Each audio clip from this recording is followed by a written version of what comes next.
Hey guys, it's Ted Bogert. Welcome back to the TED Show. I'm so excited to have Tanisha Nunn Gary on the show. We've been trying for a while. My schedule's been crazy, but she has a lot to talk about. She is the president, CEO, founder. I know you're not all those things, but you're going to clarify that for us, of the African American Chamber of Commerce, Central Florida chapter. So we're going to talk about the chamber itself, the value of the chamber, how the chamber came into being. I'm a big believer in getting involved in your community, and the African American Chamber of Commerce is certainly one of those amazing organizations that does such great work in the community. Welcome, Tanisha. How you doing today? I am great. Thank you, Ted. I'm so excited to be here. Thanks for having me. I'm doing great. I'm excited to have you. Your color looks great. Well, I'm a little bit of a different shade, but you're looking amazing. Loving the lighting. We were talking about lighting before we went live. That's for another show, ladies and gentlemen. Before we went live, I did tell you that the audience loves to know your journey. They want to know about you, a little background. You obviously weren't born and then said, I want to run the African American Chamber of Commerce. So there's a little journey in there involved. So give us a little 411 on you. Absolutely, Ted. So, my journey began in a very small town in South Georgia by the name of Blackshear. Most folks have not heard of it. Population, not even 5,000. Wow. Was born and raised there, and it is about an hour and 45 minutes from Savannah. So went to high school, graduated. Then from there, I went to a historically Black college and university, Spelman College in Atlanta, Georgia. Amazing college. I loved it. And we were actually just voted again for, I believe, the 16th year in a row as the #1 HBCU. So went to Spelman. And from there, I left the state of Georgia, my home state, and went to law school in Connecticut. Went to law school where I froze up in the Northeast. And after I graduated, I said, back south, I'm going. Bye-bye. So love the New England area. I still have a lot of friends up there. I try to visit, but I have been here in Florida since I finished law school in '99. I've lived in South Florida, but I've been here in Central Florida for almost maybe 12, 13 years and practiced law before wanting to do something different. And so I've been with the chamber almost 4 years, and I love to say it's just advocacy in a different way. Instead of representing clients as I did when I practiced law, I represent my amazing chamber members here in Central Florida. I have so many questions. First of all, why Connecticut for law school? You probably decided, did you just need a change to get out of small town Georgia, or was there something appealing about that particular law school that made you choose up there? Absolutely. I did a program in between undergrad and going to law school, and it was in the Northeast. It was actually Dickinson School of Law in Pennsylvania. And while I was there doing that program, they had schools in the Northeast come and interview us. And so they had some funding and they recruited me, and I said, to Connecticut, I'm going. And I'm glad I did. It was a wonderful experience to live in the Northeast and to experience the change of seasons and the snow and all those great things. But I'm a true Southern girl, so it's always great to be back home. Listen, I was born in New Jersey, lived in New York. I don't miss that cold. I came down here as a kid. I don't miss that cold at all. It's bitter cold, but it's such a beautiful place up there. There's so many amazing places. Gorgeous. Absolutely. It is. Nice to visit. Practice. I did all of, I would like to say, unfortunately, the sad things, products liability, as well as medical malpractice, all plaintiffs' work. So a lot of my cases were death cases or serious injury cases, quadriplegic, paraplegics, things like that. So practiced law for 18 years. And at some point just wanted to try something different, but wanted to use my advocacy skills and some of the skills I'd gained while practicing law. And so here I am. You know, that's interesting. Something you said just sparked a thought in me. Yes, as that type of attorney, well, any attorney, you are the client advocate. So you have this built-in skill set that you learn and it evolves as an advocate for people. And I never thought about how that is such a great transition to something else that's advocacy related. Absolutely. And for all the listeners who may practice law or any type of profession, oftentimes you can look to see how you can transition and use those skills if you're looking at reinventing yourselves. And I know we've seen a lot of that during the pandemic. And even now, people are really saying, what is it that I'd like to do? And so for me, I definitely wanted to use some of the skills that I'd worked so hard to kind of, muster up and gain over the years. And this just has been the perfect fit. So tell us about the Chamber, African American Chamber of Commerce. It's a Central Florida chapter or network. The African American Chamber is, if you don't know about it, it's very involved. You all have an amazing membership. I think that you are out there advocacy wise in a big way that a lot of chambers don't. Chambers are advocates in general, but I feel like the African American Chamber does it differently. So let's talk about the African American Chamber. I had, when I posted and shared a couple of things that you were going to be on, one of the questions that came up a couple of times was, do you have to be African American to be a member? So give us a little 411 on the actual chamber itself. Absolutely. Well, first, I kind of chuckled, Ted, when you said I was the founder of the chamber. I am not the founder. It was founded in 1945. Ooh, so you are not the chamber. I am if not. You are, your skin is even better than I thought it was. I know. It's like, what am I using? However, we've been around for a little over 75 years. We're actually even starting to work on what our 80th anniversary is going to look like in a few years. So founded in 1945, and it was just an opportunity. You can imagine during that time, and we still have the need to come together and how can we support one another. So here it is, we are in 2022, and the Chamber's mission and vision is to be the preeminent advocate for Black-owned businesses here in Central Florida. Does that mean that you need to be Black or African American to be a part of the Chamber? Absolutely not. Everyone is welcome to come join our chamber. We have all different membership levels, from an individual member, if you just want to come and be a part. We have community members, just stakeholders, elected officials, as well as some of our corporate members. So it does not matter who you are. We welcome all to become a member of the African American Chamber. Love it. And I knew the answer to that, but it's funny because people do ask. I belong to NAREP is one, which is the National Association of Hispanic Real Estate Professionals. And honestly, I was like, well, I don't speak Spanish. You have to ask these things. People do wonder. And I want to try to break down that barrier because I think it's super important for people to get. I'm glad you asked. And I get asked that a lot. And sometimes, even if I'm not asked, I think oftentimes people are wondering. And usually when I speak, I go ahead and just say, you do not have to be Black or African American. I just go ahead and let them know. So thank you. That's a great question, because we want to make sure that, everyone knows that they're welcome here at our chamber. And I know that everyone's welcome at the chamber. And that's one of the reasons why I love the African American Chamber here, because you all are very inviting, engaging, advocacy at its, to me, finest and most refined level. You really do get back in the community. And I want to talk about that. Talk about some of the events and the things that you do, some of the community things that you're involved in, the chamber is involved in, because I think people are looking for ways to get involved. They want to give back to their community. They also want to network with other professionals.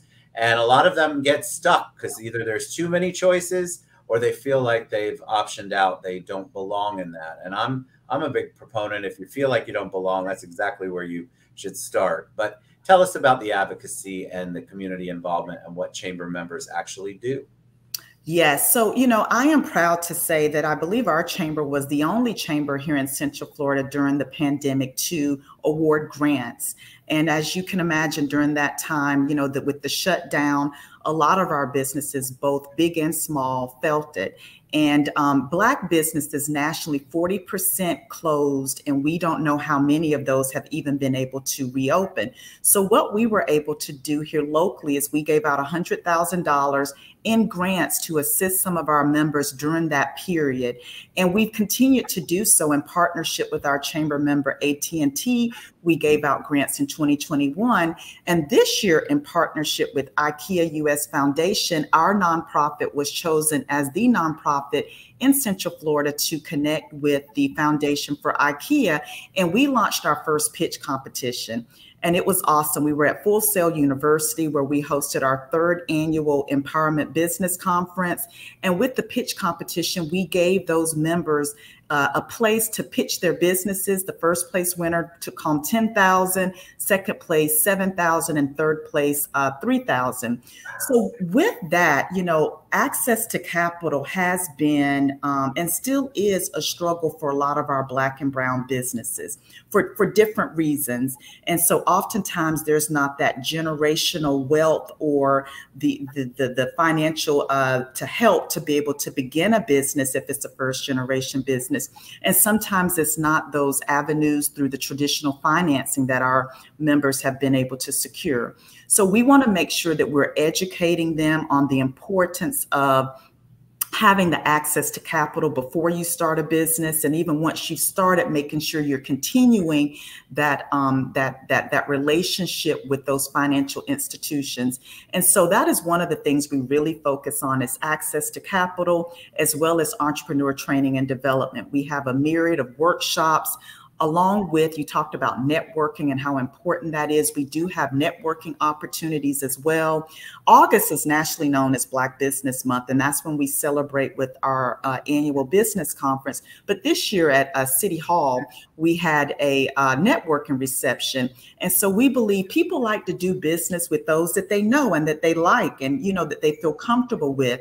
Being a member of a chamber kind of almost like vets you. When people come to chamber events, they feel like they're with like-minded people that are looking to grow, to network, to do business together. So for all the listeners, if you're not a member, of any chamber, ours is definitely one. We'd love to have you. And you can check us out at blackcommerce.org to learn more about our membership. I mean, I didn't need to be on this show. You could have just taken over. I love that. No, it's so good, because I think a lot of people they get lost. There's so many options out there, or at least in their minds, there's options. When I started my career out early, my father-in-law told me, get involved in the chamber, get involved in a chamber. And so I just have such a heart for the work and the connections and the progress that chambers kind of put you on this trajectory if you utilize them and you work with them and you're involved. No organization is good unless you're going to put the work in from your perspective. So you have to invest the time. But I feel like the chambers have such a much more myriad.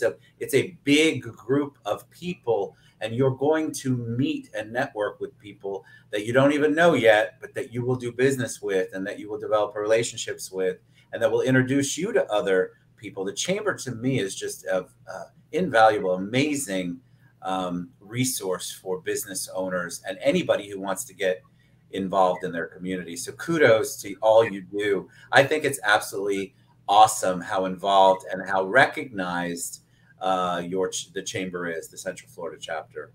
So let me ask you, how do people get involved? Do they go to blackcommerce.org? Are there networking events that they can come to as a guest? How does it work? Because I know people are going to ask me later. Absolutely. So there's a few ways. You can go to blackcommerce.org and sign up. You can also email us at info@blackcommerce.org. Again, that's info@blackcommerce.org.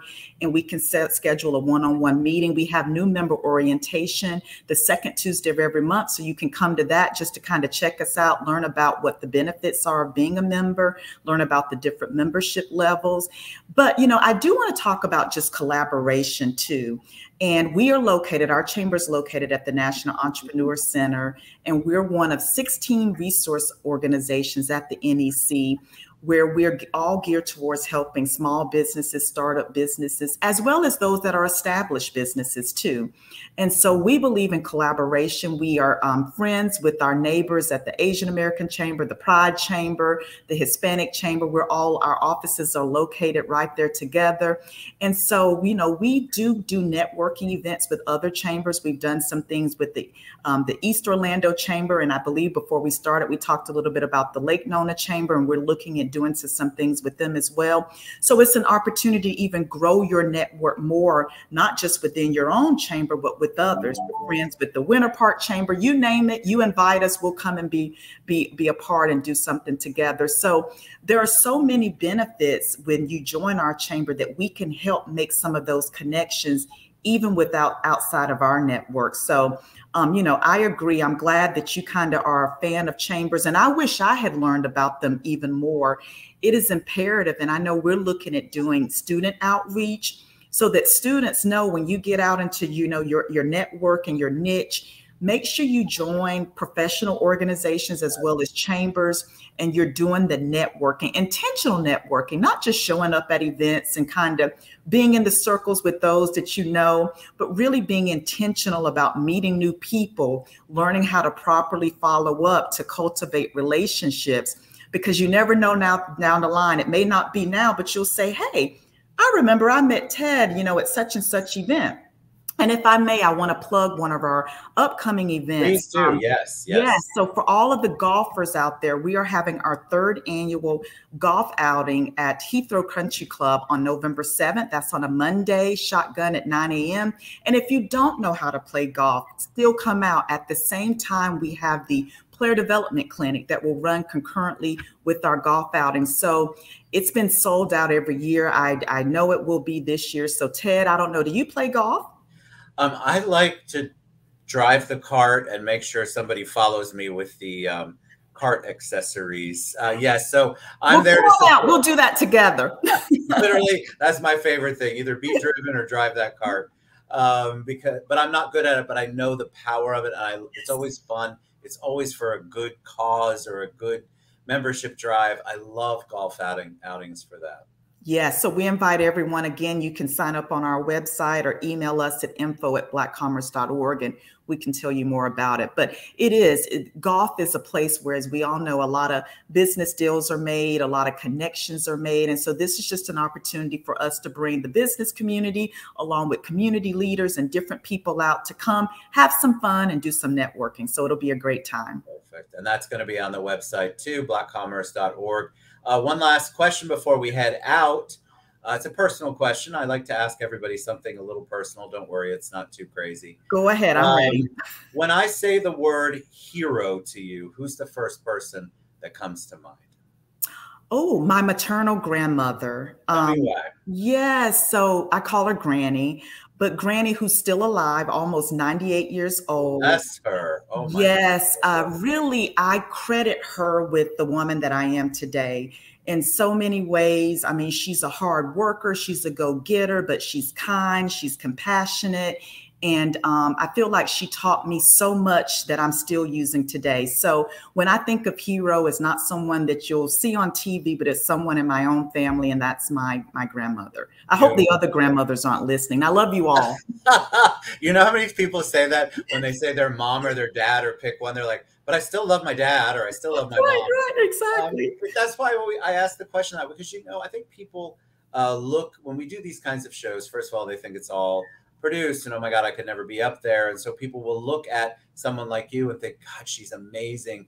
And so I always love to hear from leaders like you who your hero is, who you look up to, who helped shape you. And the answers are always varied. A lot of times it's the grandma. I can't tell you how many times it's grandma. It starts at home. It starts at home. I think a lot of the shaping and cultivating that we get, it really does start in those early years through our teachers. I mean, gosh, I remember my 3rd grade teacher who encouraged me to go to law school. I still talk to my 3rd grade teacher. So do I. She encouraged me to go to law school. So I think it starts early. So that's a reminder for all of us that are out in the community to make sure that we are helping to cultivate all the young folks within our circles. Absolutely. You are a joy. Tanisha Nunn Gary with the African American Chamber of Commerce, the Central Florida chapter. You can go to blackcommerce.org, or you can find her on social media, or for some reason you can't find her at all, reach out to me. I want you all to get involved. You're always asking me for ways to get involved in the community, not just from a